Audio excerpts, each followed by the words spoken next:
കോമഡിയും serious സബ്ജക്റ്റും mix ചെയ്തിട്ടുള്ള രീതിയിലാണ്. കഥ വളരെ സ്ട്രോങ് ആയിട്ടുള്ള ഒരു രീതിയാണ്. ഒപ്പം തന്നെ നല്ലൊരു മെസ്സേജ് ഉണ്ട്. കോവിഡ് ഉണ്ട്, റൊമാൻസ് ഉണ്ട്, ആടുജീവിതമുണ്ട്.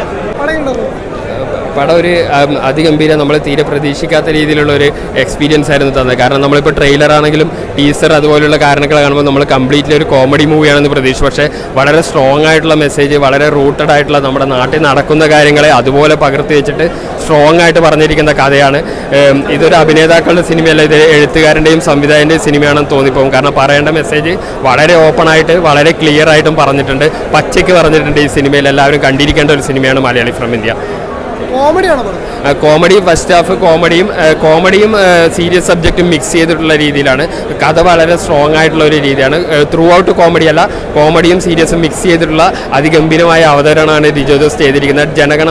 ജനഗണനയും അത്രയും സീരിയസ് അല്ലെങ്കിലും ആദ്യ പകുതിയിൽ കംപ്ലീറ്റ്ലി നാടും പിന്നെ ഒരു വേറെ ലൊക്കേഷനുമായിട്ട് അതിഗംഭീരമായിട്ട് ചിത്രീകരിച്ചിട്ടുണ്ട്. ഒരു മസ്റ്റ് വാച്ച് മൂവിയാണ്. കൂടുതൽ പറഞ്ഞു കഴിഞ്ഞാൽ കഥയിലേക്ക് വരും എന്നുള്ള രീതിയിൽ കൂടുതൽ പറയാൻ പറ്റില്ല. കണ്ടറിയേണ്ട ഒരു സിനിമ തന്നെയാണ് മലയാളി ഫ്രം ഇന്ത്യ. നല്ലതായിരുന്നു, നല്ല അഭിനയമായിരുന്നു, നന്നായിട്ട് പ്രസന്റ് ചെയ്തിട്ടുണ്ട്, നല്ലതായിരുന്നു. ആവശ്യത്തിന് കോമഡി ഉണ്ട്, വളരെ നല്ലതായിരുന്നു. പടം അടിപൊളിയായിരുന്നു. നീമ്പോളിനെ പറയാനാ, നീമ്പോളിയുടെ തിരിച്ചറിവണി പടം. കോമഡി ഉണ്ട്, നല്ലപോലെ ചിന്തിപ്പിക്കേണ്ട രീതിയിലുള്ള സാധനങ്ങളുണ്ട്. ഒരു എന്താ പറയുക, പൊളിറ്റിക്കൽ ഒരു ടൈപ്പിൽ ഒരു സെറ്റപ്പായിട്ട് എടുത്തിട്ടുണ്ട്. ഈ ജോസിൻ്റെ ഒരു വേറെ പൊന്തോലാണ് ഈ പടം. നൈസാണ് പടം. നീമ്പോളി അടിപൊളിയാണ്, ധ്യാൻ ശ്രീനിവാസൻ എല്ലാവരും അടിപൊളിയാണ്. കോമഡി കുഴപ്പമില്ല, ഓക്കെയാണ്.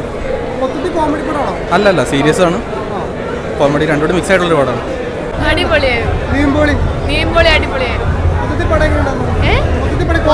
മൊത്തത്തിന് കോമഡി ഉണ്ട്, വിഷമമുണ്ട്, എല്ലാം ഉള്ള ഒരു അടിപൊളി.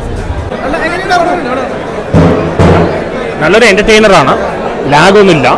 ഒപ്പം തന്നെ നല്ലൊരു മെസ്സേജ് ഉണ്ട്. മതപരമായിട്ട് രാഷ്ട്രീയപരമായിട്ട് ഡിസ്കസ് ചെയ്യേണ്ട ടോപ്പിക്കാണ്. ജനഗണമനയുടെ അതേ മോഡലാണ്. പിന്നെ എടുത്തു വരാൻ നിവിൻ്റെ പെർഫോമൻസ് സുഖമാണ്. നിവിൻ്റെ ശക്തമായ തിരിച്ചുവരവാണ്.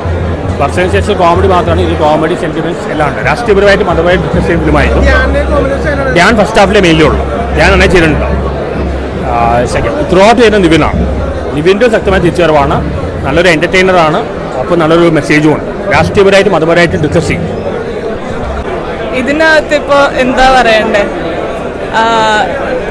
രാഷ്ട്രീയമുണ്ട്, കോവിഡ് ഉണ്ട്, റൊമാൻസ് ഉണ്ട്, ആടുജീവിതമുണ്ട്, വേറെ എന്തൊക്കെയോ കുറേ സാധനം കൂട്ടിക്കുഴച്ച പോലെ തോന്നും.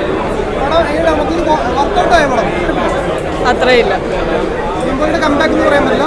ഇല്ല.